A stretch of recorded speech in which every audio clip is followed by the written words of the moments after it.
morning, everyone, and welcome to this sweet inspiration session. My name is Susan Lowry, and I will be your host and moderator today. I'm a manufacturing science and technology engineer in Dublin. I'm based in a biologics manufacturing site here in MSD Ireland. I'm also the SWE Europe lead within my company, driving its presence here in Europe. So I'm really passionate about the personal journeys and development of women, and I'm delighted to welcome our guest speaker today, Daniela Tschernoster, Project Manager for New Product Introduction at GlobalFoundries. To learn more about our backgrounds, you can refer to the link in the chat. As you go through the session, feel free to share your questions for us, as well as comments, experiences, and ideas in the chat. After the presentation, we'll have a live Q&A to address your questions and remarks, and then we'll move into breakout rooms so you can exchange ideas with one another. So, Daniela, welcome and thank you for joining us today. You've got a powerful story to share, and we're privileged to have this opportunity. So over to you. Thank you, Susan. I have to say, I'm excited and I'm a bit nervous for sure. So it's my first online session. Somehow crazy because I was in front of 100 people in Prague. I was also nervous there, but online is completely different. If you cannot see the people, but I think I will calm down in a minute and then everything will be fine. Definitely. Just imagine you're back there and you'll be fine. Loads of friends.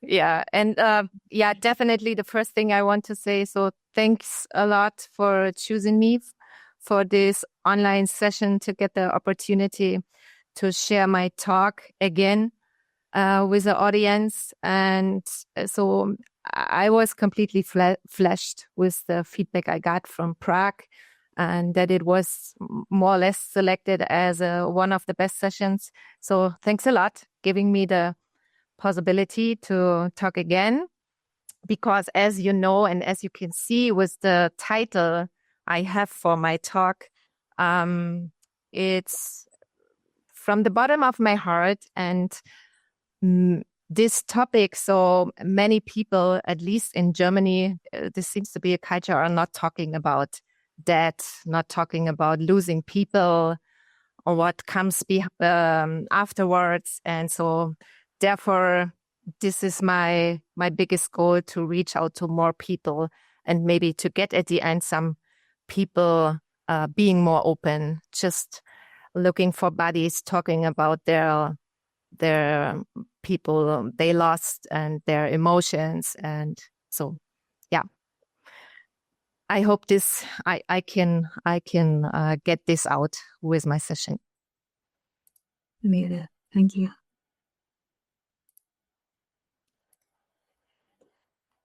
Good. Should we start, or you have some more questions in the beginning, or? No, you fire ahead. I'm very much looking forward to it. I missed it during the Prague conference, so I can't wait to hear it myself.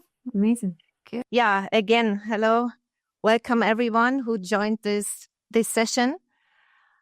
Welcome to my talk, When Life Knocks You Down, Stay Calm and Carry On. And my first question to the audience is, have you ever wondered how your life turned out differently than you actually wanted? So let's see if I was able to find the answer. My name is Daniela Tschernoster. I was born and raised in Löbau. This is a small little city in the eastern part of Germany. I started my work journey as a dental technician, but then ended up in the semiconductor industry in 2001. First with AMD and then with GlobalFoundries. It's not correct here in the slide, I just see I'm already 24 years with this company. Currently, I'm a project manager for new product introduction, and I live with my son pretty close to Dresden. By the end of this session, you will be able to analyze the approach and the attitude towards unexpected life changes. Moreover, you will learn how to navigate a tough situation with unwavering positivity and strength.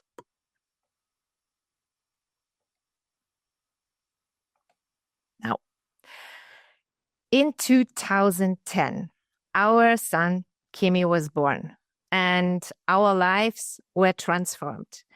We embraced a wonderful new role that brought immense joy to both my partner and me. The future was bright, and our life was totally worth living. But 1 year later, out of the blue, fate struck us with a devastating blow, shattering our world in an instant. My partner got the diagnostic cancer, and this tiny little thing, what you can see here, changed our life from one to the other second. We did a very last-minute wedding, only 2 days after his diagnostic. The three of us and our 2 best friends.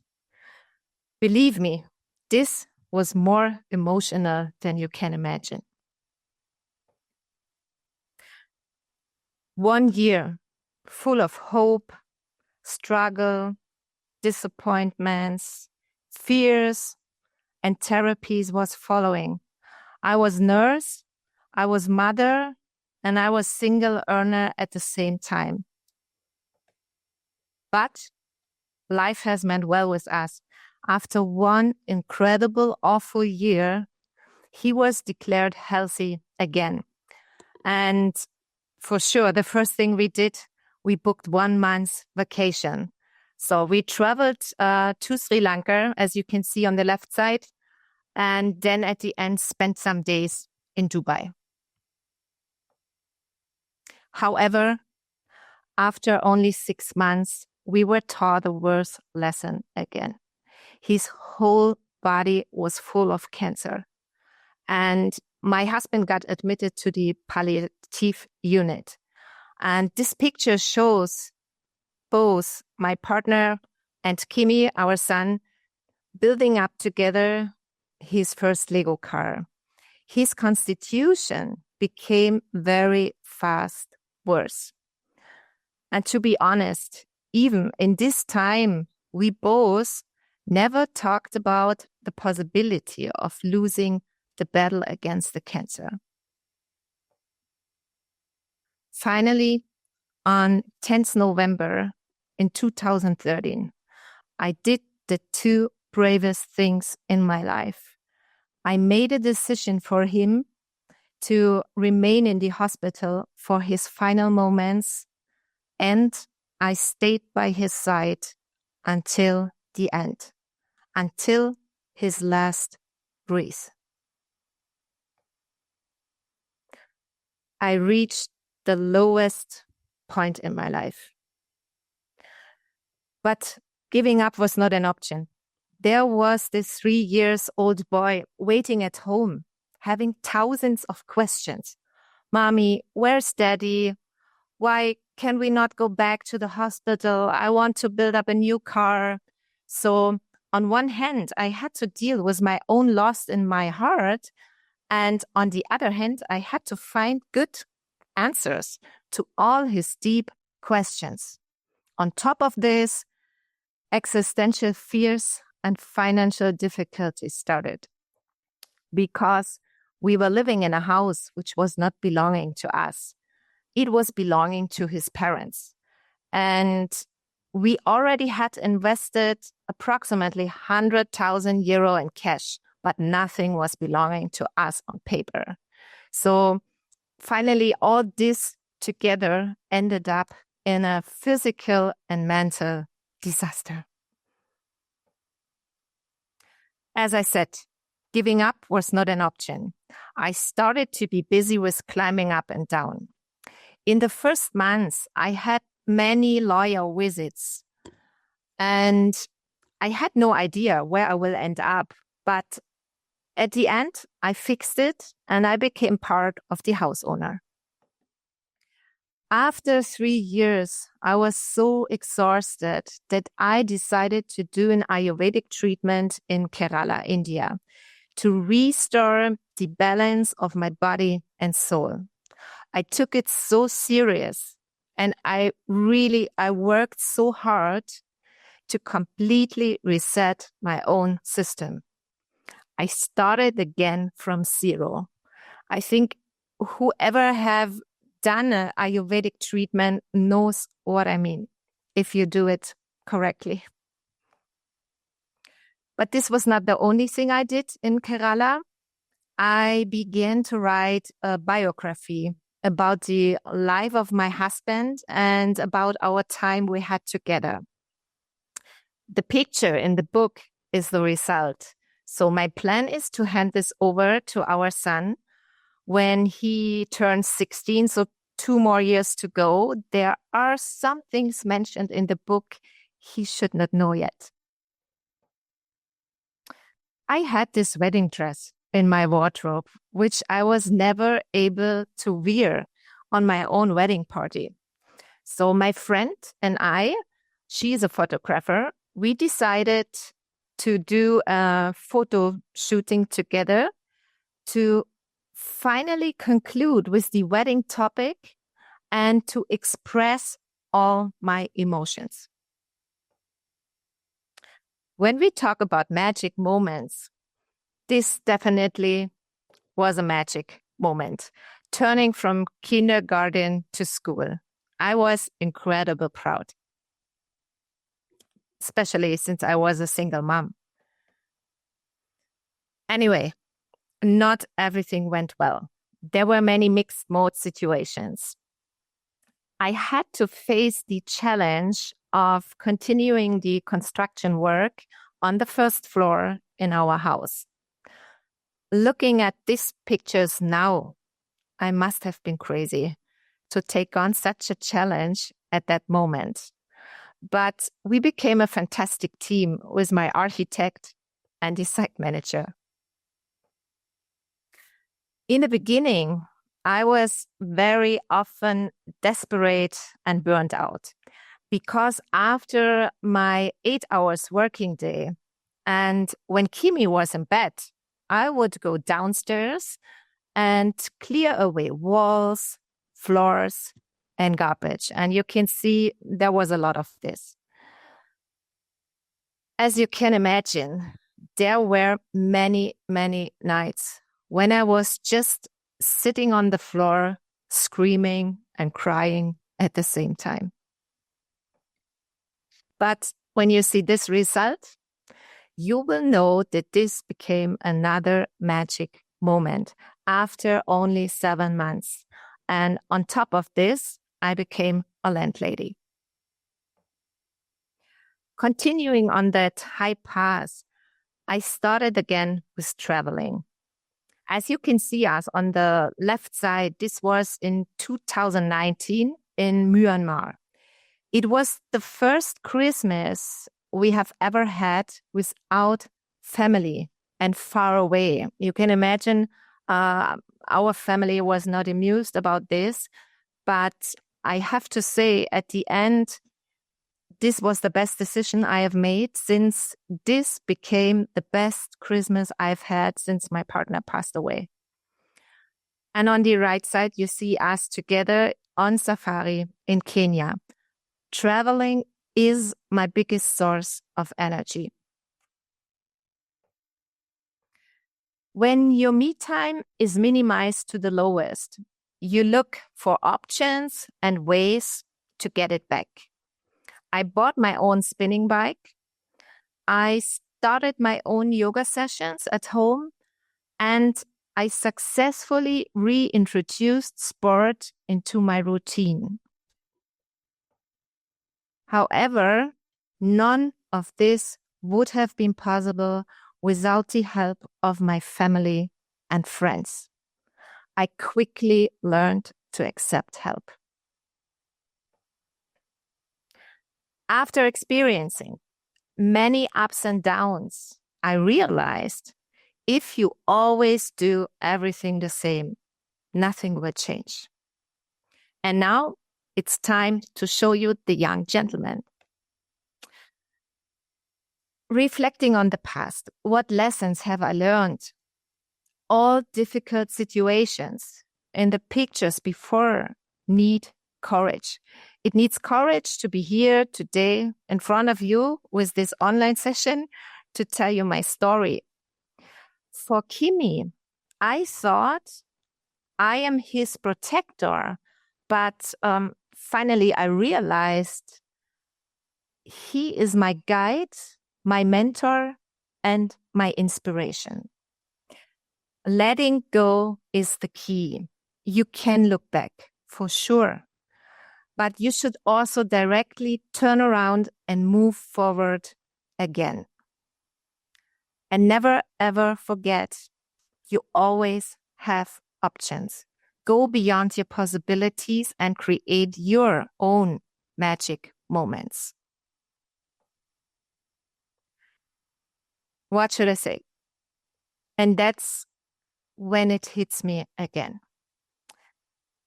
It took me a while to decide if I take it in or if I leave it out when I was preparing my session for Prague. But this is also belonging to me, and this is belonging to my life. And I want to make it clear to everyone that no one is safe for new strokes of fate.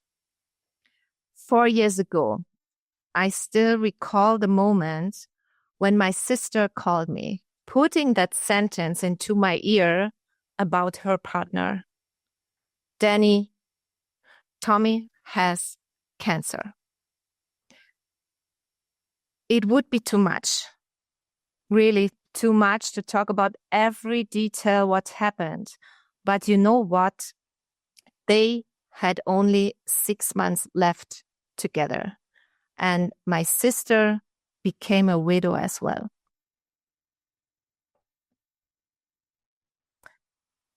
So how can we find the bright side of life after such a sad sight? We are almost at the end of this session. And I want you to slowly come back with me on track. So therefore, this question, who of you knows Carrie Bradshaw and Mr. Big from Sex and the City? Please, I'm pretty sure it's possible to put some reactions, give some hearts, some thumbs up, or whatever you can find in the reaction button. I'm not really sure if this is possible. I forgot to ask the organizer. But yeah, I hope that the people outside, that they know this series. So it is definitely the most toxic relationship I have ever seen. And I was extremely looking forward to the start of the new series, and just like that. And I have a warning, kind of spoiler alert. Mr. Big dies in the first episode. I cried bitterly. Really, I cried bitterly. I could feel every sequence in this terrible scene when he passed away.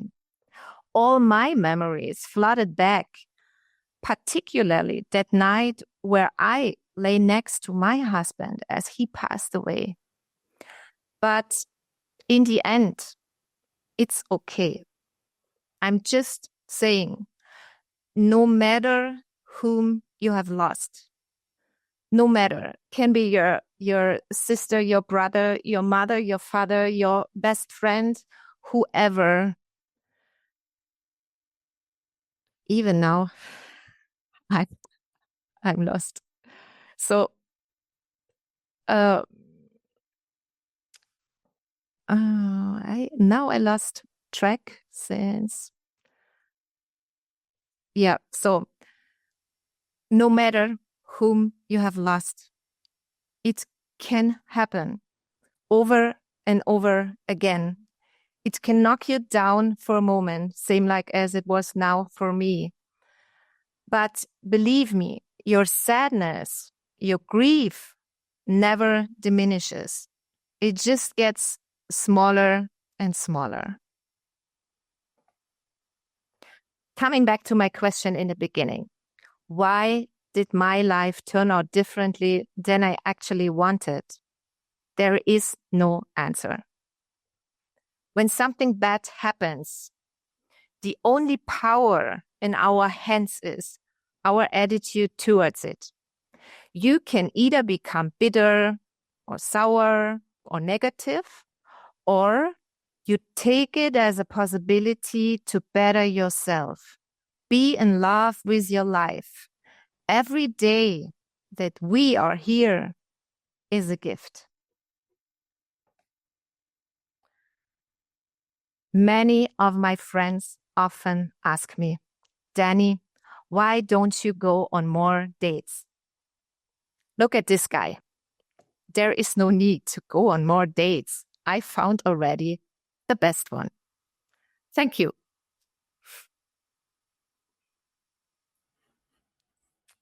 Thank you, Danny. Yeah. What a great date. And one powerful story. Honestly, thank you so much for sharing. I think a lot of us can take a lot from this. And my first question I'd love to ask you is what inspired you to do this talk and to put together this and to share your story? Actually, yeah. So there was an event. It was in 2022.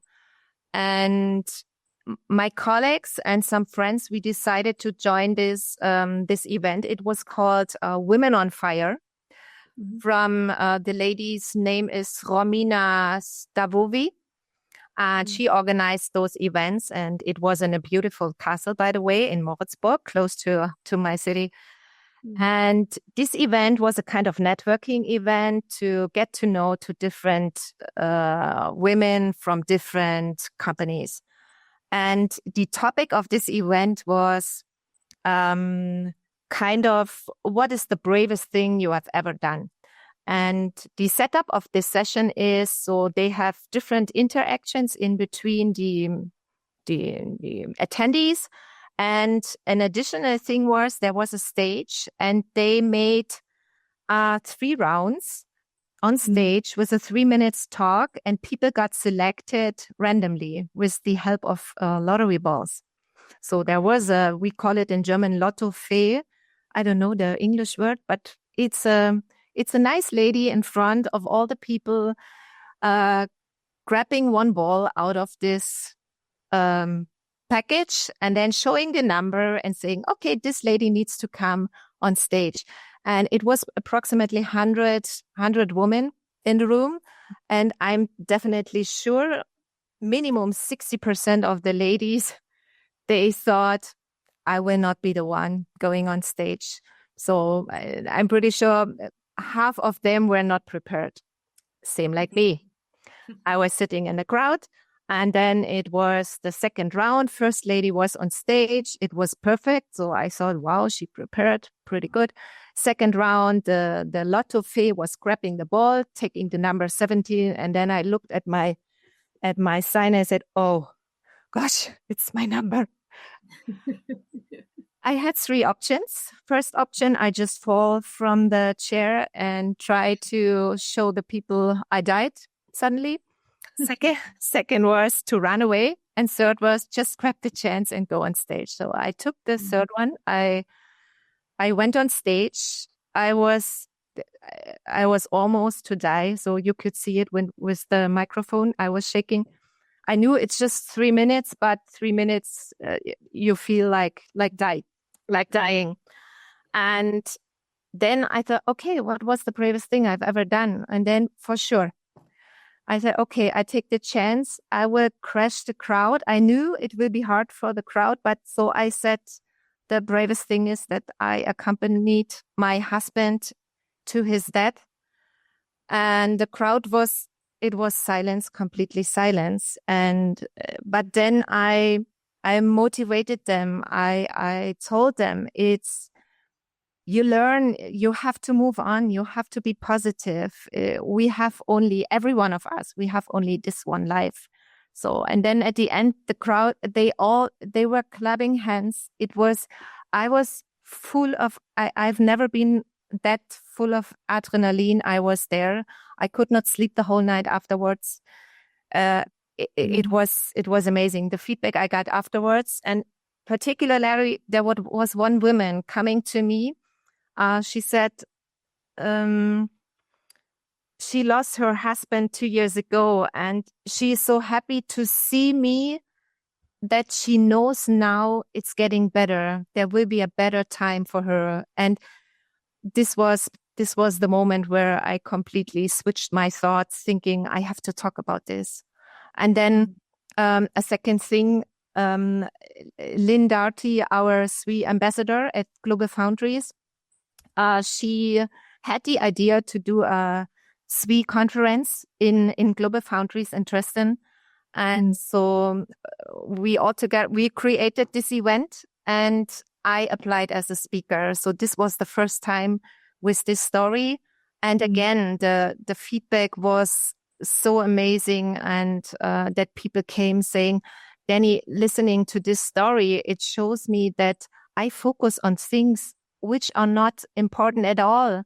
There are so many other things which are even more important. So yeah, and this pushed me again and again. And so I applied for SWE several times, I guess 2 years I tried. And then finally in April in Prague, I got selected. And then, I got this wonderful turnout and this wonderful feedback afterwards. So now I know it was the correct decision to go out with this message and to empower others and to impact others who have going through the same situation.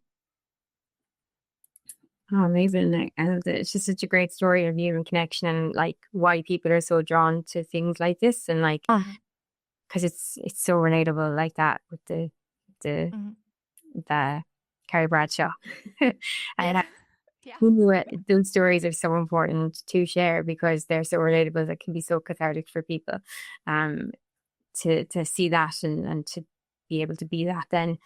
I have to ask, how was your first experience of speaking at the SWE conference? Like, I love the persistence, that applying again and again, because I think it's definitely paid off, or like it was definitely well worth it. How did you find it as a first-time speaker? So the crazy thing is when you're waiting on stage and the room is filling, it was maybe half of the room full. And I said to myself, good, this is good. For the first time, half of the room is good. So I calmed down. But I did not know that other sessions were still ongoing. And then suddenly the room got fuller. It was completely full. People were standing at the side. And so, and there was one moment when I got the sign, so now we are ready to go. You start. There was no other chance. So my inner voice said, now you have to deliver. With so many people coming, choosing your talk, you have to deliver. So, and then it was actually okay. I was not anymore that nervous as I was before I started. The thing is, if it's such an emotional thing and you know already upfront, you bring people up with your emotion, you bring them down, you bring them up again. And I knew that this story from with my sister will crash everything again. And I felt already sorry with the crowd, but it's like it is. And we had some ladies from GlobalFoundries joining and some friends. And in that moment, I was in the middle of the presentation. I was looking to that crowd. And then I saw there was one friend deeply, deeply crying. And I was almost to get, like today in the session, to get this blackout. I turned around. I looked to the other side, coming down. And so my advice, what I found, there was one lady, I didn't know her. At the end, it turned out she was from Italy, a really nice lady. And somehow I could connect with her with an eye contact because she was nodding And so she was my secret place whenever I felt like, oh, it gets critical now with emotions from the others. So I just focus on that lady. So I think it's always good to have like a kind of buddy in the crowd. One person you feel connected, even if you do not know this person. So this really, really helped. And maybe one more thing just comes into my mind. I went to a TEDx session in Dresden this year. And with these sessions, I think they are even not allowed to have notes or papers or whatever. And it was 9 speakers, and 3 out of them, they completely lost track on the stage in between their session. And so everyone felt so sorry, and it was so, yeah, it felt really bad. So you feel with this person on the stage, and what happened is that people started to clap their hand to give them power, and so suddenly this person came back, and so this was also kind of before I started my talk in Prague. I knew even if I fail, it can happen. It can happen, and you will come back, even if it takes a minute to come back, but it's natural. It's completely natural. We are all human, and not every one of us is every day in front of people talking about personal things, about other things. So, yeah. And maybe another advice, if you're a first-time speaker, as this is also what I learned from several SWE conferences now, it's always good to put a personal touch into your slides, a personal story, because people remember the stories. They do not remember data. They remember stories. And I particularly, for example, I remember the Sweet Chicago last year, the keynote from, I guess it was Kes Maurice, with, she's the creator of the Bolognese philosophy. She also lost her husband.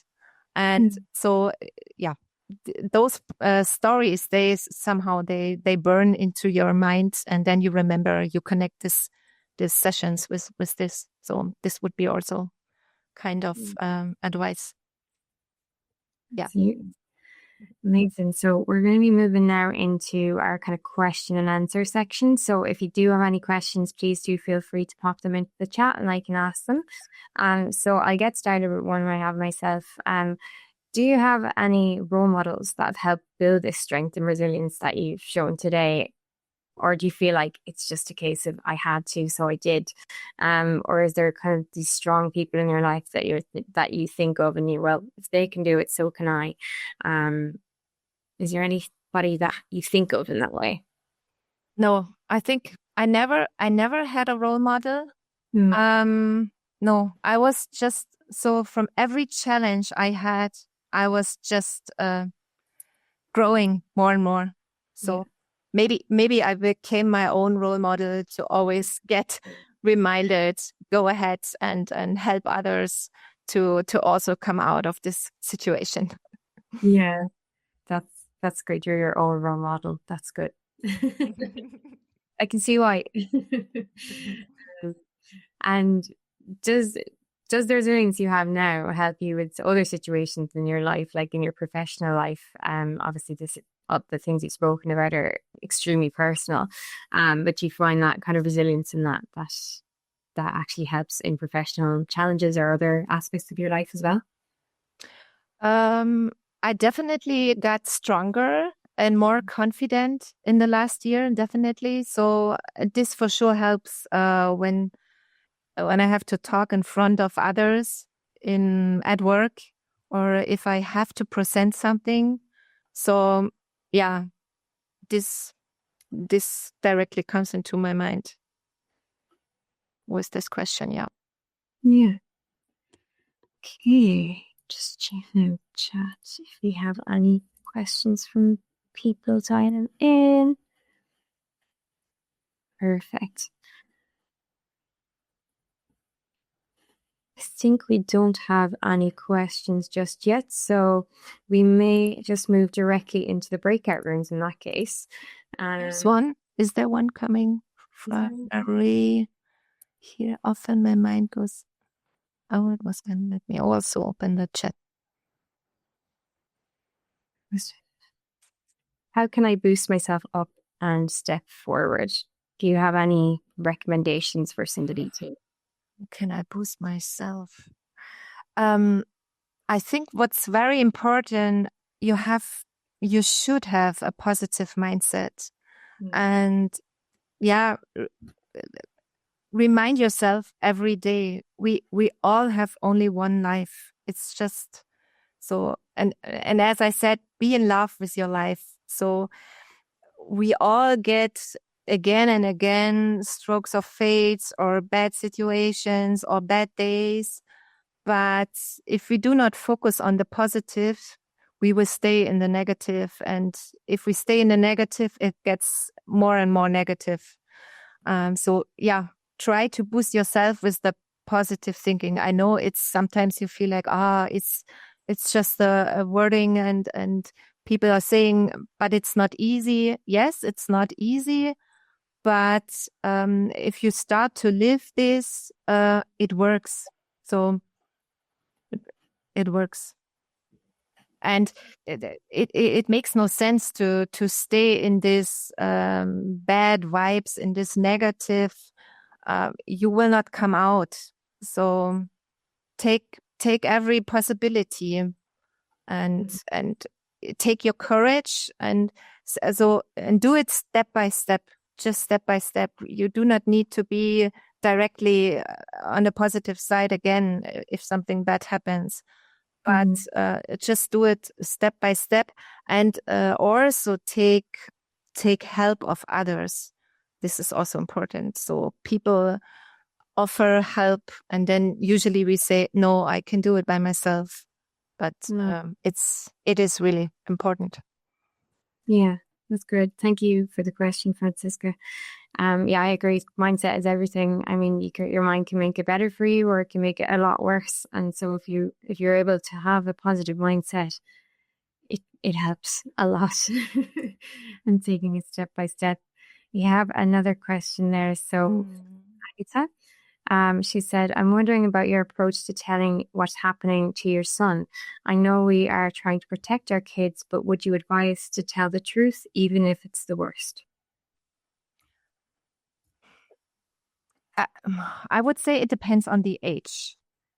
On the age of the kids. With respect, how you say it. So if they are, so my son was 3. I could tell him everything, but I knew he will not get the whole thing since he was too young with 3 years. But let's say for older ones in first class or in school already, it is hard, but I would prefer to give them the whole picture. Maybe a bit if it's coming to the disease or with the awful crazy stories about cancer, maybe this a bit less, because what we also do not want that kids have this thinking about cancer and, or maybe I also get cancer, or my mother gets now cancer and she's the only one left. With this, maybe we need to be careful, but at least they should know that there is something wrong, that this parent, mom or dad, are sick. Sometimes we do not know if this person will die due to cancer, or if we have 3 more months or 6 more months. We definitely do not know. And there are so many cases where people die out of the blue. So it's a kind of a tricky situation, but I would say, with my learning, I would say the truth, and maybe minimize the really, really awful things, or try to explain it a bit different, but we have to learn to live with death, with people passing away, with with people being sad, with the loss. We have to learn to be more open with this, because I know in other cultures they're completely different. Like, for example, us in Germany, most of the people are not talking about those things. But cancer is a disease everywhere, and I'm pretty sure every one of us has at least one person in their surrounding who faced the cancer disease. Yeah, absolutely. The comment there from Cornelia there as well, just saying, her experience, it's just better to tell straight. Oh, yes. And it's true. I mean, it's okay to feel sad. It's okay to grieve these things and to have that truth being spoken in your home as well with your kids, as much as is possible and as much as is appropriate.